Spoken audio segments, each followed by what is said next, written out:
Good afternoon and welcome to CompliancePoint's webinar on how to prepare for the FTC's GLBA Safeguards Rule.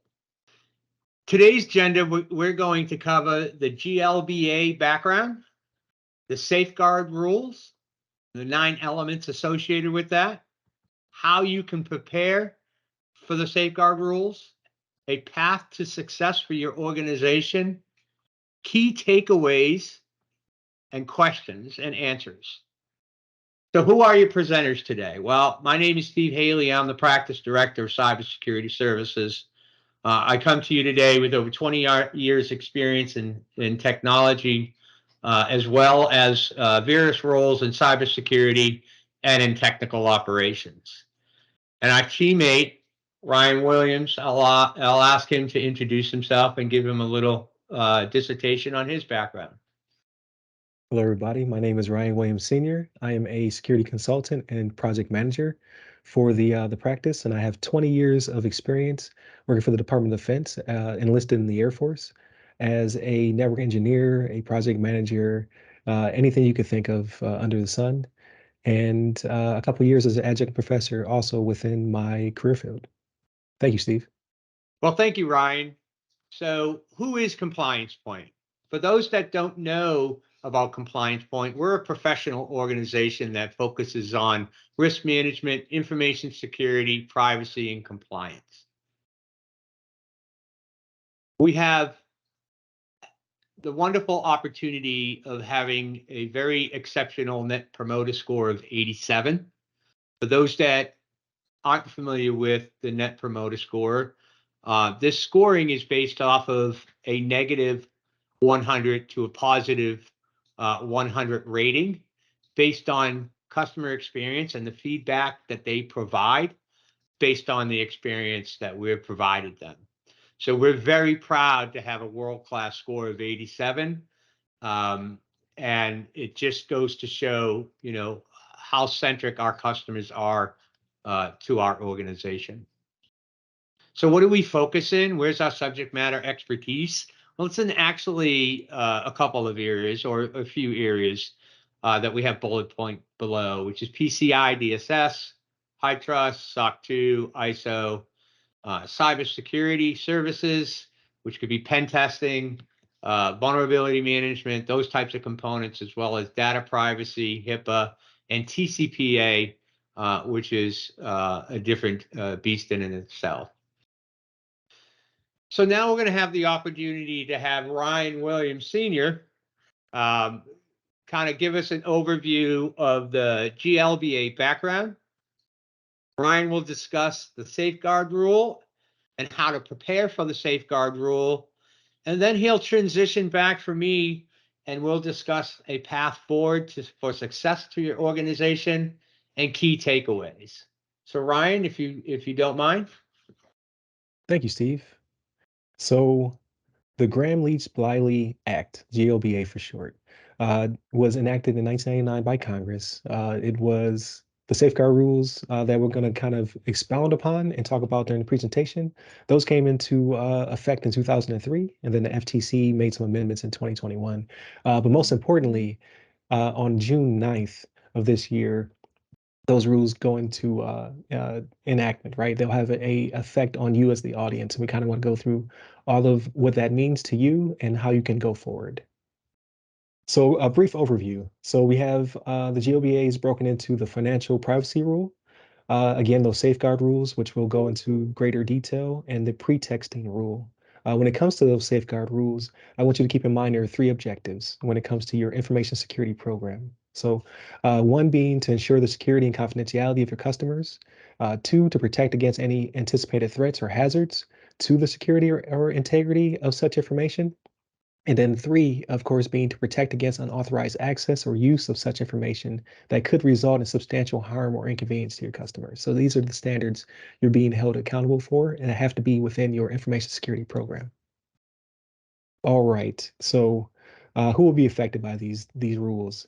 In this slide, we try to capture as many organizations as we could. Obviously, this is not the end be all of the list, but out of these 13, if you happen to fall as one of these, whether it be accounting, bank and credit unions, a tax preparer, or even a university, you are subject to these rules as well. And then as we go through the slides, you'll see kind of what those effects can have on you as either an institution or as an individual. What is being protected by these rules, right? There's no reason to have these rules unless they have some significant importance to your consumers.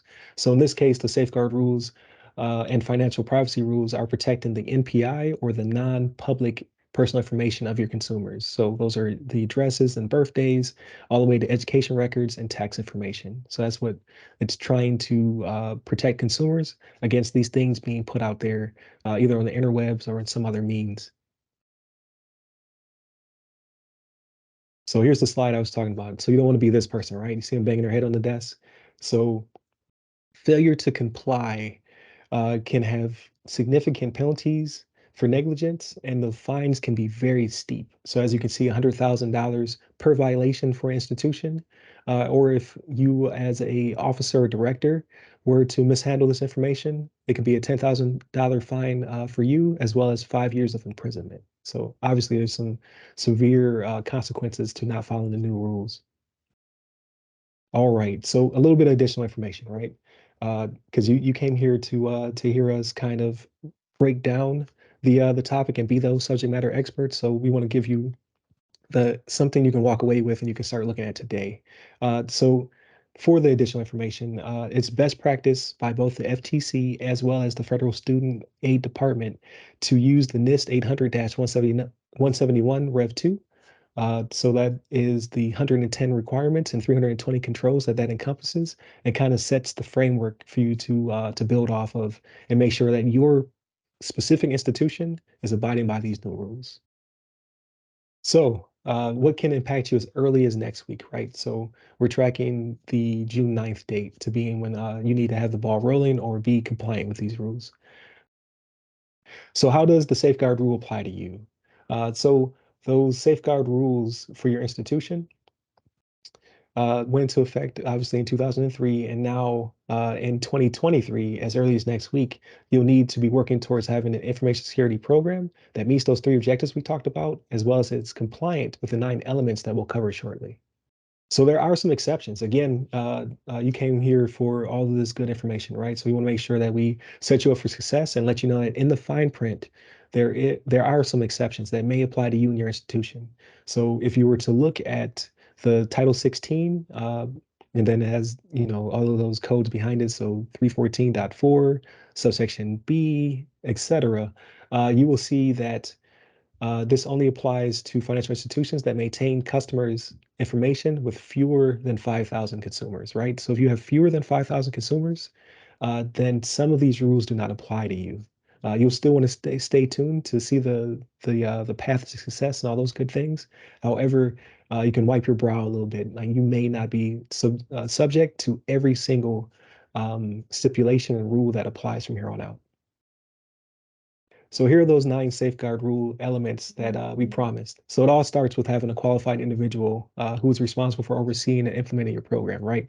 You want to make sure that you have a person who understands your institution and how those rules apply to you, as well as they can monitor and basically manage the project of being in line with the safeguard rules, and making sure your information security program manages those risks, as well as uh, makes those assessments for you, your vendors, and so on and so forth that we'll get into. So how can you prepare?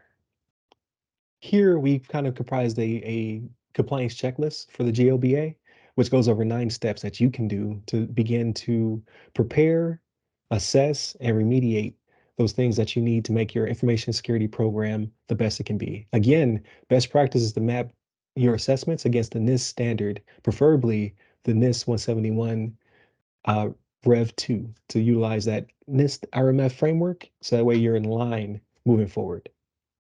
All right, as we move down the checklist, you'll see that it goes into testing, monitoring, and detecting, right? So that's the compliance orchestration, where you're going through your testing, your monitoring, your detecting of new risks. You're making sure that your monitoring and testing stays continuous And you have periodic pen testing and vulnerability assessments as well. We'll kind of go into those details as we move forward. Also, very key to any security program is the training of your employees, right? Your employees are those insider threats, whether it be on purpose or out of just not being educated towards the standards, right? You don't want them mishandling the NPI or clicking on malicious links and things of that nature and losing that information. So again, that's paramount. Also, it's the monitoring and assessing of your vendors. So those third parties that may need some of your information or you may need to share information with, you have to make sure they're above board as well, because that can also cripple your program. All right, and then the end of the checklist. So this is the conducting periodic penetration tests and vulnerability scans to identify those new security gaps as they emerge, because as we all know, cybersecurity is an ever-changing and evolving landscape. It's also a good idea to identify those roles and responsibilities and make them clear to those stakeholders that need to engage in that way, because we do know that if the task belongs to everyone, then no one will do it, right? So you have to make sure people have a clear understanding of what their responsibilities are. And then is also to be prepared to adapt new controls and to address those gaps as they come up, right? So again, the landscape's ever changing, it's ever shifting, and you have to make sure that you stay as flexible as possible. All right, and that brings us to a path to success. So this is the point where I hand the ball back over to Steve, so he can kind of give you all of those nuggets of wisdom and take it from here. Well, thank you, Ryan. I really appreciate that. In this section, we're going to go over a path to success that organizations can take to help solve, some of these challenges that we have associated with GLBA and the safeguard rules that have to be applied for, for compliance with those elements. Now, as we all know, there's more than one way to solve problems in an organization, and this may not be the correct for every business, but this is a path that organizations come to us where we assist them in being successful with GLBA. First and foremost, some of the areas that we help with is with security program leadership, design, and oversight. What we find when we consult with organizations is really a lack of understanding or overall leadership in how to design and provide the oversight for programs such as GLBA. One of the first things that we want to do in this area is really provide a risk assessment and understand where you are in a point in time as it relates to the elements with the safeguard, as well as your overall security program.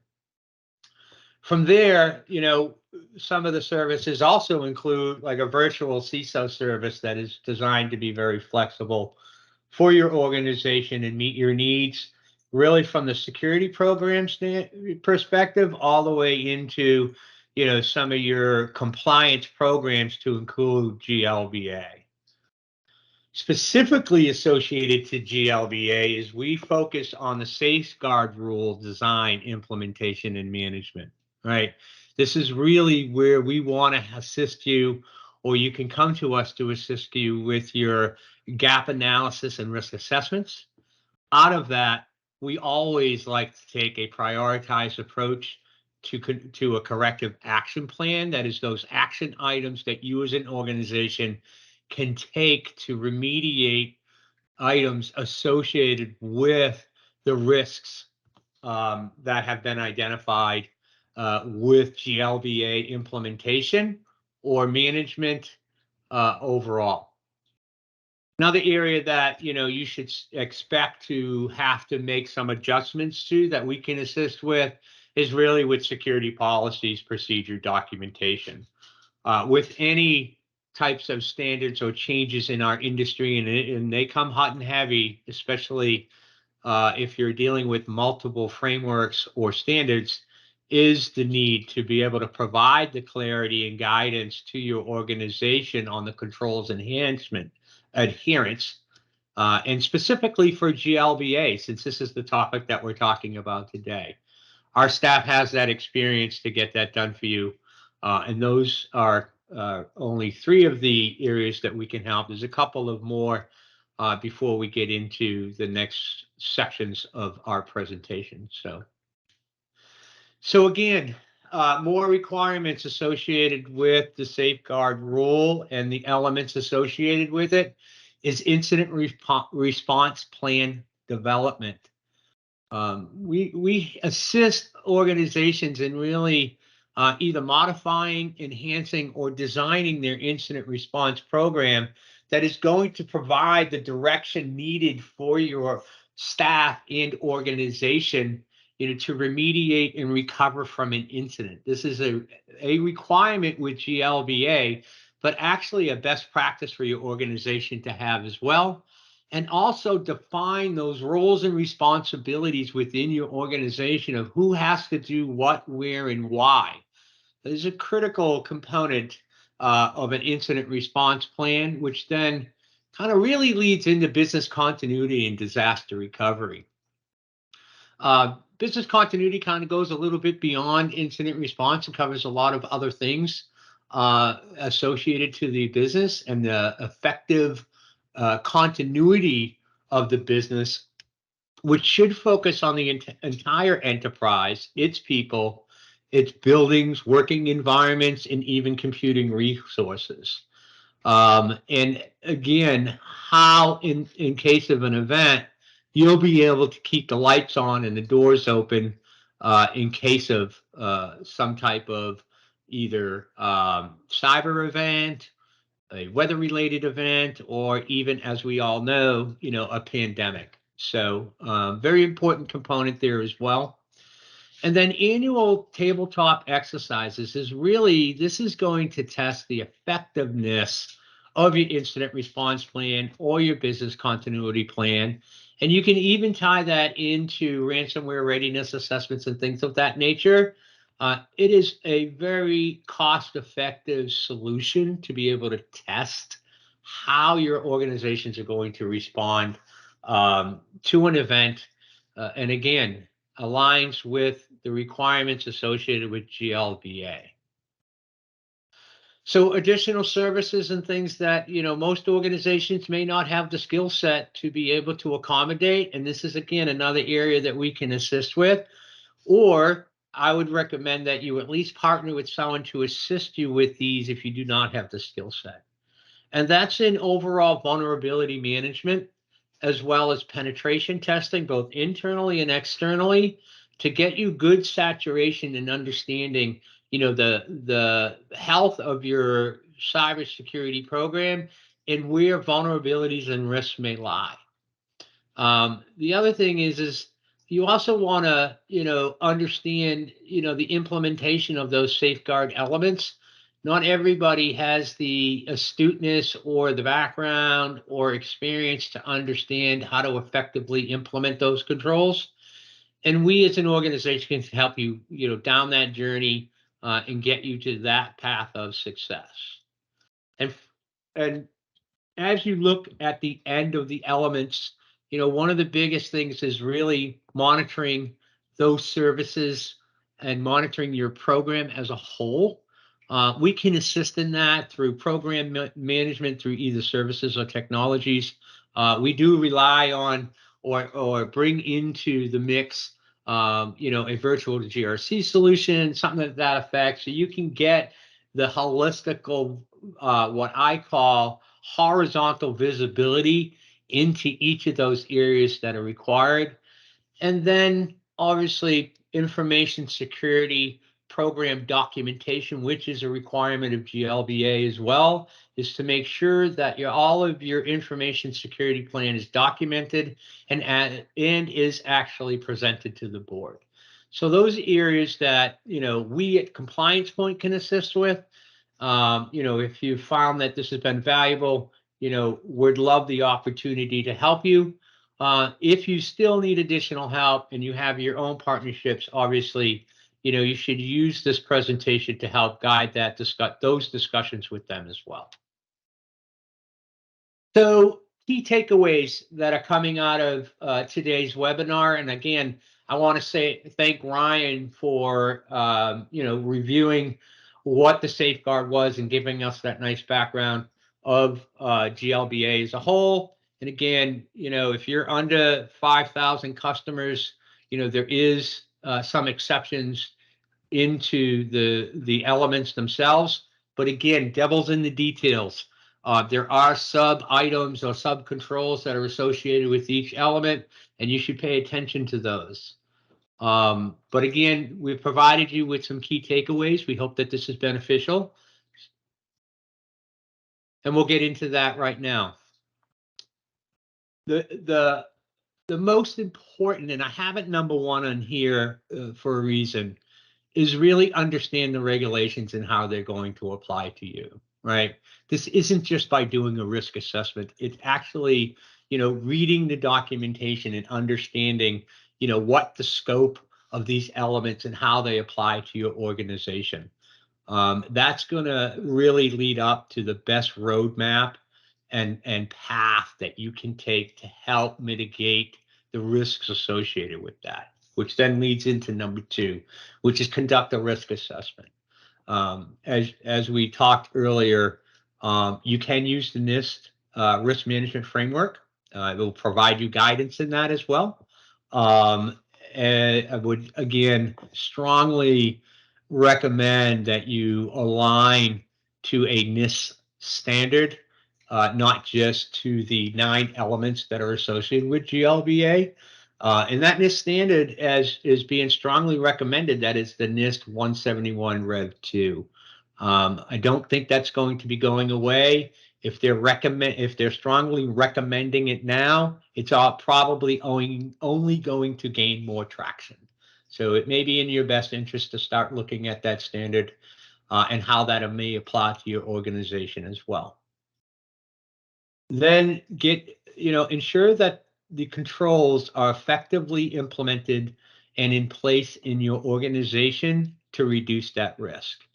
Now, as in any type of control, there may be instances where, you can't implement certain controls based upon business decisions, technical, considerations. The biggest thing is to either look for a mitigating, some type of mitigation and or documentation so that you have a path to be able to address it in the near future, or some type of compensating control could help you with that as well. Protect yourself from insider threats. Again, that goes back to, train your staff, right? Trust but verify. This is where policy and training and trust and verify and visibility are all important. Make sure your service providers are GLBA compliant. That's important as well, right? Especially, with the risks associated today. And if you look at the news, almost every day you're seeing where, there are breaches or things of that nature, and really it's coming from the third party. So having some type of third-party risk management program is going to be critical for the success with GLBA, but also to help reduce the risk in the organization overall. There are tools that can help you with that. We can help you with that as well if you have any questions on any of that. But understanding the risk of your service providers or third parties is extremely important. Confirm that you're complying with the privacy rule requirements. I know today's focus was on, the safeguards rule, but the privacy rule is very important as well and should not be overlooked. Update your disaster recovery and business continuity plans. We discussed that in the other slide. People need to understand, what is expected of them if an event happens, and the business needs to be able to keep the doors open or, the technology running should that event occur, so that, so that you can continue to do business. And we discussed this a little bit earlier. Number 8, prepare a written information security plan. Again, another GLBA requirement. It should be fairly robust. There is a balance to these types of documents, but you should put the level of effort in required and have a fairly robust information security plan that you can present and report to the next one, which is the board, right? You got to report on the health of your information security program as a whole, as well as how it aligns to the GLBA. That is a very important component, and again, is a requirement for GLBA. And then, like any other security program, compliance framework, always review, revise, and improve, right? Implement a maturity model or a maturity program of how the organization can get better time over time over time. And a lot of times that's usually done by doing, annual or assessments or things like that. But again, you are required to go back to number 9. Sorry, you are required to report annually on the effectiveness of your GLBA safeguard controls and elements that are in place. So thank you for joining Compliance Point on our webinar today. We're very grateful that you took the time out of your schedule to be able to join us today. You can connect to Compliance Point through connect@compliancepoint.com. That is our email address and probably the quickest way to connect with us if you would like, or you can use the QR codes that are provided in this slide below. Then another good way to either follow us on Twitter, LinkedIn, subscribe to our newsletter, which is actually awesome and provides a lot of good content every month, or visit our website. So again, we really thank you for being here today. We hope we provided you value.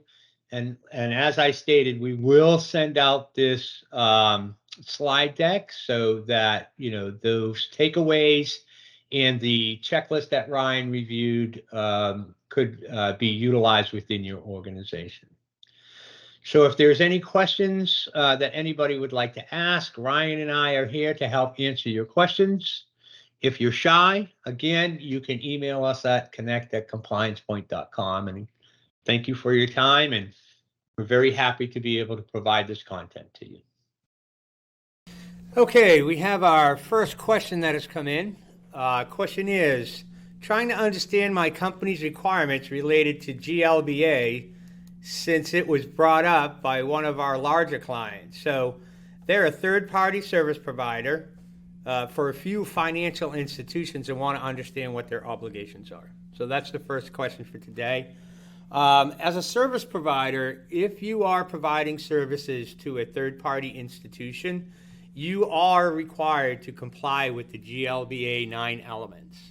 Out of that, obviously, you want to be cognizant of what data you're passing back and forth and what access is being obtained into the environment. They do classify, if you want to look at the documentation, I would strongly recommend that.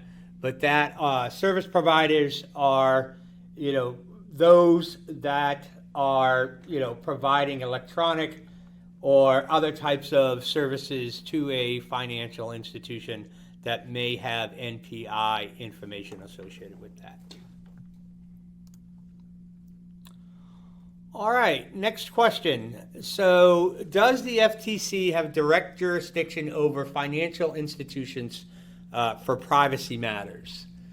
So, this is a little bit of a difficult question to answer because as far as direct jurisdiction, I can't really answer that one, but I do know that the FTC has been enforcing matters associated with privacy to those types of financial institutions, and that does include fines from my understanding. Next question. I work for a university and I'm trying to wrap my head around which departments will a GLBA compliance program impact outside of IT. Ryan, I think I'd like to turn this one over to you for your answers on this particular question, if you don't mind. Thanks, Steve. No, that's a great question, actually. So if I understand it correctly, the short answer is yes, it will have an impact on several of your institutions within the university. The longer answer being academic and administrative offices. So those offices that are handling electronic and printed records, so personnel records, financial records, student records, as well as the transmission of those records, confidential information to, let's say, the government or other universities. Those will be also under this. So you'll have to have a really strong InfoSec program and policies, as well as training for those individuals who are handling that information. It'll probably also affect your centers and institutions on campus. So any of those institutions that are directly handling the NPI of students to provide them services of some sort. And then I would also say probably, or not probably, but definitely, when it comes to individuals, like we had the slide with the person banging their head on the desk, that would be your, or hopefully won't be your faculty, to include directors and coordinators, probably program directors and principal investigators. Those people who are collecting NPI of your students and faculty, as well as those who are contracted to use and access that information and to pass it to non-campus entities such as the federal government or banks and things of that nature. Like all of those pieces of the university, as well as those people who are within those organizations and institutions, will all be impacted by these new GBLA rules that are coming up. Well, great, Ryan. Thank you for that very robust answer. We have another question from somebody in the audience. Are there any requirements to perform any external independent assessment to certify compliance, or does an internal assessment or board reporting suffice? Ryan, would you like to field this one as well? Sure, Steve. So I guess the answer would be it depends on the organization that holds the information and how they want to comply with the standard. So when it comes to external independent attestation, I would say yes, they will most likely fall within that level of compliance. And then it's finding a partner who can actually perform the assessment as well as the pen tests and vulnerability scans if that applies to use an organization. Did I miss anything, Steve? There is a reporting structure that does go up as well. But thank you, Ryan. That was a really appreciated answer. Just a reminder that we will be sending out the slide deck from this presentation out to all audience members after this. And again, if you'd like to connect with CompliancePoint, we have some stuff on the screen that you can actually visit us through the QR codes. Want to thank everybody. We do not have any more questions at this time. So looks like we're going to get a few minutes back today. So we want to thank everybody for attending today. We hope you found this valuable. If there's any questions or concerns, please feel free to reach out to us. I'm a stickler for wanting to answer, questions in a timely manner. I don't just let them fall by the wayside. It's very important that we collaborate together as we, go through these types of standards. And really, again, hope that you found today's webinar valuable. And should you need any assistance, we're here to help. Thank you so much.